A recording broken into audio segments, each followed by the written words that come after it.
Déjà à l'âge de 6 ans, j'ai été orphelin de père et de mère. Et suite à cela, je me suis retrouvé dans le cadre familial avec les oncles et les tantes, où j'étais un peu traité, comme on peut dire chez nous, à la Adjoa, c'est-à-dire un homme à tout faire. Et vu cela, je me suis dit, oh, comme je suis appelé à réussir, je dois me battre par moi-même.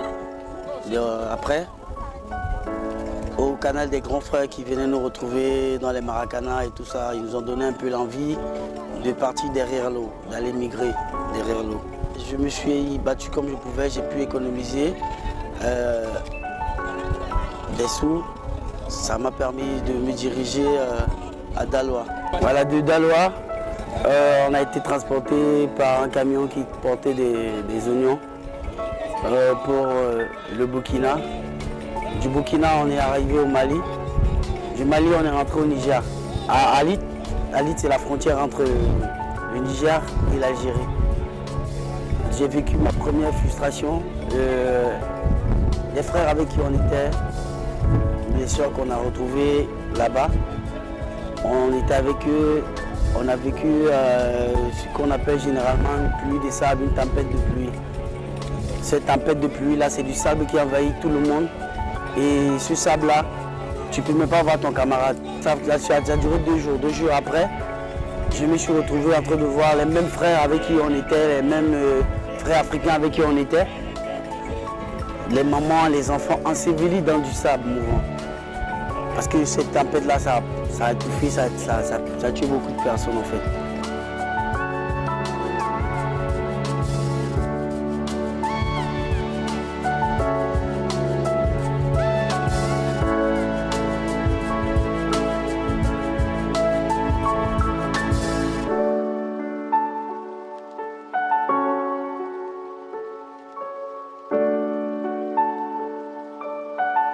À Tamaracet, j'ai été vendu dans un campo pour la première fois.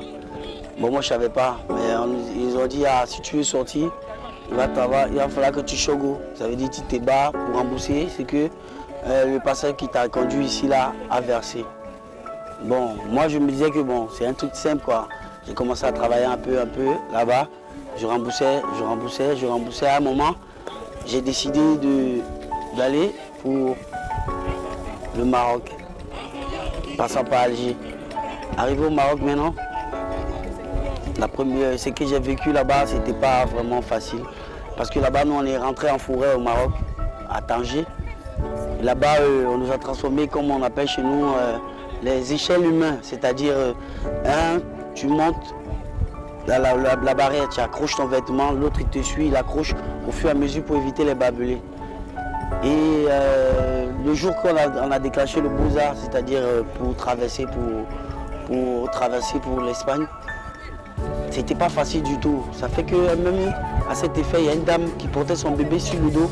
Elle a pu traverser, mais le bébé, il n'a pas peur. Le bébé, quand elle travaillait, au fur et à mesure qu'elle grimpait, les barbelés déchiraient son foulard, son tissu qu'elle a attaché le bébé. Arrivé là-bas, quand elle a escaladé, le bébé, lui, n'a pas pu. Le bébé, lui, il a reculé, il est tombé. Quand il est tombé, la dame, elle a continué. Elle n'a même pas pris le temps de dire qu'elle va pleurer son bébé. Donc nous, on a pris le temps, on est redescendu. Je me suis même fait mal ce jour-là, je me suis écorché plus de veines. On a enterré le bébé. Là, j'ai vu, là, c'était trop. Parce que là-bas, j'ai pris 1 an 6 mois en forêt. Là, j'ai dit c'était de trop. Bon, je vais remonter en ville, quoi. Quand je suis remonté en ville, arrivé en ville aussi, j'ai trouvé d'autres frères avec qui on a pu faire le convoi. Ce convoi qui nous a menés jusqu'en Tunisie.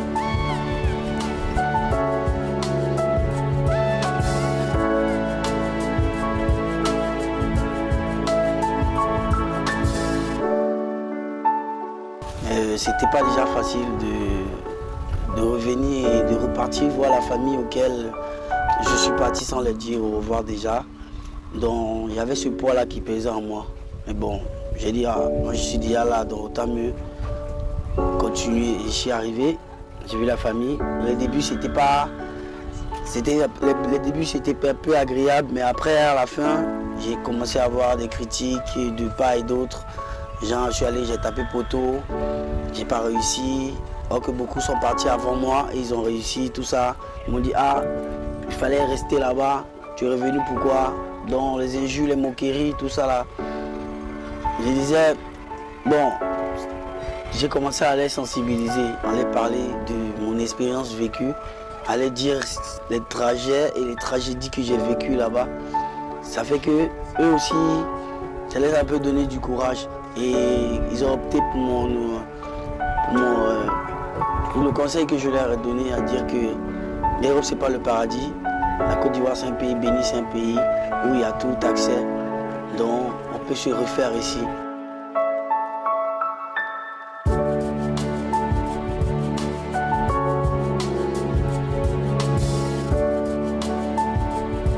Grâce à l'OIM, on est rentré dans le chantier école. Ma réinsertion s'est passée dans le chantier école, auquel on a effectué d'abord les premiers ateliers à EPE Badji à Tekoubé, l'école qu'on a rénovée.